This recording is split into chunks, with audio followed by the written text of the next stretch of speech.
kila huduma ulionayo lazima isipitishwe katika moto. Kila ulicho nacho lazima kijaribiwe. Kwenye kujaribiwa ndipo Mungu hujithibitisha kama tumequalify. Yakobo 1:5 au anzia 2. Fanya haraka nisomee pale. Sikiliza, hesabu kuwa ni furaha. Sikiliza, hatuna jaribu moja, tuna majaribu mbali.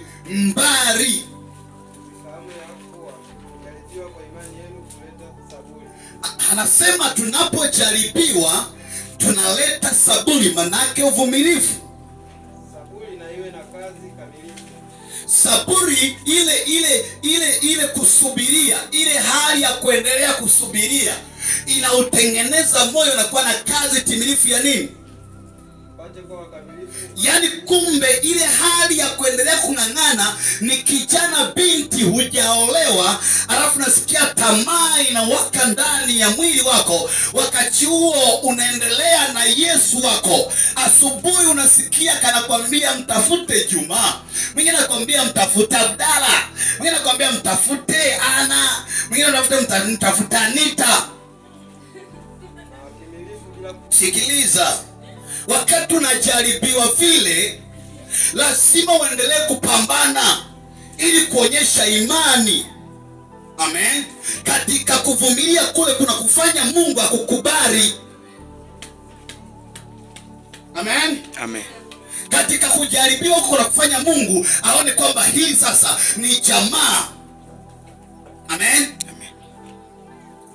Ukiwa ni mhubiri lazima ukutana wadada mbalimbali wenye shepu, wenye mwanya, watu ambao wana dimples, watu ambao ni weupe, watu ambao akitembea wakati mwingine mwili mzima unachanganya.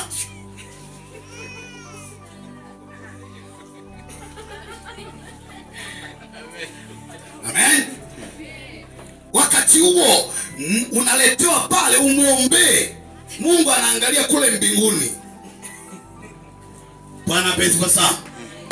Au unashangaa kanafanya Bwana Yesu asifiwe mchungaji, alafu kana kushika kidogo kwenye mikono kama kana kubinya. Kuta mtoto mikono laini. Utafikia hajawahi kufua.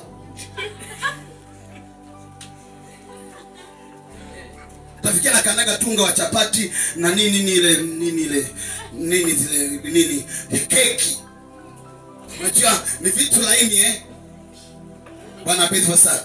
Achana na mtu anaondokuta akakushika mikono akuta unafikia ametoka, yani mkono hauna hata nguvu ya mvuto. Mwanaume uko pale mbamba uko pale unasalimiwa, unatabasamiwa, alafu unashangaa mtu analegeza macho lakini anamwambia Bwana Yesu asifiwe. Amen. Inajaribia huduma ndani yako. Hesabu kwa ni furaha unapojaribiwa. Amen. Wakati huo utakapokuwa umejithibitisha, ukayaona ya kazi gani, ukakutana na mtu mwingine, anakuja mwingine miguu kama Ronaldo, akija hapa unachangaa, akitembea utafikiri anakuita. Amen. Testing ya mhubiri. Nikaambia watu kama wahubiri tungekuwa wajinga. Unakuta mtu umepewa chumba kesi, mtu anakuja kukwambia ana tatizo la siri ndani. Ina maana mnakutana wakati mwingine wawili. Sasa wanasema mchungaji usifanye usikutane wawili. Hujaitwa. Kuna watu wana matatizo ya siri. Hawezi akaongea wakiwa ngapi? Wakina Nikodemus ni wengi duniani. Nikodemus akamwendea Yesu akamwambia Yesu, nifanyeje mzee? Usiku anaogopa watu wasimpige. Yule Yesu anakaa na mwanamke Msamaria pale kisimani. Walikuwa sio kwamba wako watatu. Leo tunasema eti wewe na mzee wa kanisa, wewe na shemasi. Yesu alikuwa na mwanamke Msamaria mwenyewe. Wanafunzi wameenda wapi? Kununua chakula. Amen. Lakini mwanaume anakomaa pale, anamhubiria badala ya wazo la kutongoza. Mwanaume anahubiri injili. Ile ilikuwa fursa. Mungu anaangalia mwanangu pale kafanyaje. Msifikirie Yesu kwa sababu alikuwa ni Mungu, alikuwa haoni njaa, alikuwa sikini na nini mambo fulani, hapana. Amen. Yule alikuwa ni mwanaume anakula amekamilika, amina. Kukaa pale na Kaaba anasema sina mume. Maana yake ilikuwa nikwambia Yesu njoo, welcome. Yesu anasema okay, umesema kweli kwamba hauna mume, lakini ulianaye sasa sio wa 6. Maana yake Bwana sio sana. Wa 5 wameenda, sasa hivi ana wa 6. Lakini anasema hana nini? Yesu anaingiza injili. Wakati mtu anakuambia mambo John, awambia Bwana Yesu asifiwe. Amen. Wakati analegeza macho, wewe ndio unamwambia Mungu akubariki sana. Siku moja na mchumba, baba yangu akiroho alikuwa anasema hivi, sikutafuti mimi mwanamke, nenda katafute mwenyewe. Kwa hiyo tuko tunapambana tupate. Nikapata mchumba, nikamkaribisha nyumbani. Amen. Kaniambia nakuja kutembelea, kaja nyumbani, nikajipodoa mwanamke, mambo safi, dada mrefu mlembo mweupe, akaupiga wanja wake mpaka hadi huku, kaleta lipstick azipiga, alafu kapiga na perfume katokelezea. Mwanaume nikajivuta, niko nyumbani. Amen. Nikiwa pale nyumbani anakuja mwanamke, sema nimekuja kutembelea. Bwana pesa sana. Haleluya. Amen. Nikaingia mwamba, nikachukua, nikaenda kununua soda, nikaleta, nikamwekea pale mezani, akatafuna soda. Baada ya pale nikamwambia Mungu akubariki. Wakati wa mlango nimefungua uko wazi. Alitoka pale akaenda kutangaza, kama uchumba kavu mimi siwezi. Biashara ya uchumba kavu, malokole mengine majinga unapewa nyama, una kisu unashindwa kukata. Mengine malokole majinga. Bwana apesifa sana. Haleluya. Mwanaume nguvu zimekamilika, lakini hatembelewi mtu. Amen. Upo umetulia kininja, umegadi, unamsubiri Bwana Yesu. Amen. Amen. Uweze kuweza kama haujaandaa mambo katika ulimwengu wa roho. Mapasta wanazini, wainjilisti wanazini, waimbaji ndio usiseme ameshakuwa sadaka shetani, kwa sababu anashindwa kuweza majaribu katika ulimwengu wa nini? Wa roho. Ngoma zinaandaliwa kwenye ulimwengu wa roho. If you want to be powerful, anza kwanza kwenye ulimwengu wa nini?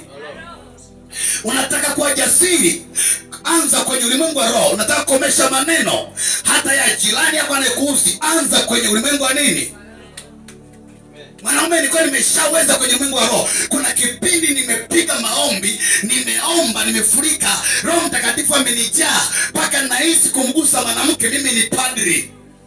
Lakini wapo vijana mpaka hadi leo mwanamke anatembea, wakiingia kanisani akiwa anacheza anasema ile number 1 ya kwangu ile yule pale nilitoka lazima ni fenai. Hujajua kushughulikia mambo katika ulimwengu wa nini? Wa roho. Mambo yanashughulikiwa, mbingu zinakamatoka kwanza katika ulimwengu wa roho. Na ili Mungu athibitishe kwamba umemwelewa na umezikamata tabia zake, lazima aachilie majaribu kwenye kila kona. Amen. Tumewahi kuhubiri vidada, unavisimamisha vinashika hivi, kinakwambia niambie ulichoniitia kimeshika hapa. Wakati huo umeshayapiga katika ulimwengu wa roho maombi, alafu anayopareti ni Roho Mtakatifu. Unasema dada sikiliza, umetoka kutenda dhambi muda huu. Ndicho shughuli ya unabii. Maana yake unaanza kuponda kile kilichoko ndani. Yesu alimshinda yule mwanamke baada ya kuisema dhambi yake. Yesu asingemshinda yule mwanamke pasipo kusema dhambi yake. Maana yake lazima uwe detective katika ulimwengu wa roho, uwe na kipawa kinachokudhihirisha au chenye udhihirisho. Ukiwa naye Roho Mtakatifu huwa anaachilia, Roho mwenyewe anaachilia ushuhudio pamoja ndani ya roho zetu. Maana yake anaachilia uwezo wa kuachilia nini? Maarifa. Neno la maarifa anashuhudia pamoja na roho zetu. Lakini kuna anasema kwamba sisi tu watoto wa Mungu. Maana yake anaachilia uthibitisho. Maana yake ukisoma 16 Yohana 16 anasema naye atakayekuja huyo roho atawaambia kweli yote. Amen. Anasema roho uchunguza yote, hata mafumbo ya nani? Ya Mungu. Alikuwa na Roho Mtakatifu. Weapons ya kwanza aliyokuwa nayo Yesu katika ulimwengu wa roho, ili kutawala ulimwengu wa roho lazima uwe na roho. Amen. Alikuwa naye Roho Mtakatifu ili kutawala. Tunasema ulimwengu wa roho, maana yake kula ambako sikuweza kuishi, yuko mwingine anajua namna ya kuishi. Tafuta mtu anayejua namna ya kuishi kula ambako wewe huwezi kuishi. Amen. Huwezi kushinda majaribu. Mtafute mtu ambaye alishinda nini? Majaribu. Na mwanaume ndiye aliyeshinda majaribu ni Yesu. Ukimpata mtu aliyeshinda majaribu, atakufundisha namna ya kushinda nini? Kazi yako ni kusikiliza. Shughuli yako ni kumsikiliza. Ukipoteza tension na penye imekula, una Yesu lakini hujamsikiliza. Amen. Kila kitu ni silaha, hata utulivu ni nini? Tension hiyo, makini ni silaha. Naweza kawa na Roho Mtakatifu akakwambia hujasikiliza. Amen. Anakwambia kitu hujasikiliza. Siku moja mtu mmoja akawa anamwambia mpelekee fulani ujumbe, pelekee fulani ujumbe, akawa na goma. Anasema kamwambie ile mwanamke ni mzinzi, akawa na goma. Nenda kamwambie. Akawa anamuona ni mtu anaimba vizuri, sifa, nenda kamwambie. Siku amepano kwenye kona, mwanamke kamkuta ni mgonjwa vibaya. Yule mwanamke akaanza kutubu. Yule mhubiri mwinjilisti anasema, Mungu wangu, ninaomba unisamehe, wewe ni mjinga. Unaangalia sura nje pasipo kusikiliza sura ya ndani ya Roho Mtakatifu. Anakuambia nini? Kadhalika Roho naye anatushuhudia ndani. Bwana pesa sana. Yesu alimweza yule mwanamke baada ya kuwa ana roho, alipelekwa ili ajaribiwe nyikani, ajaribiwe. Bwana pesa sana. Kwenye ulimwengu wa roho au kwa Mungu, ili uweze kufika mbinguni kwa Mungu, lazima akujaribu kwenye kila kitu. Naweza ukawa ni mpenzi wa kupenda hela. Amen. Na Mungu ataachilia pesa kwako mpaka atambue kwamba umehakikisha kwamba hela imeonekana ya kawaida kwako. Atamtuma mtu mmoja mwenye uhitaji, utamnyima. Atatuma mtu mwingine mwenye uhitaji, utamnyima. Ataagiza fungu la 10, utanyima. Utaendelea kupewa mpaka uonekane umefaulu. Usipofaulu katika hilo, bado Mungu atakuwa na wewe tu kwenye tazari. Amen. Daudi anasema, Bwana unijaribu, Bwana unichunguze, uone kama iko njia iletayo majuto ndani yangu. Mungu, endelea kuachilia majaribu ili uone kama nina uoga wa kuogopa dhambi.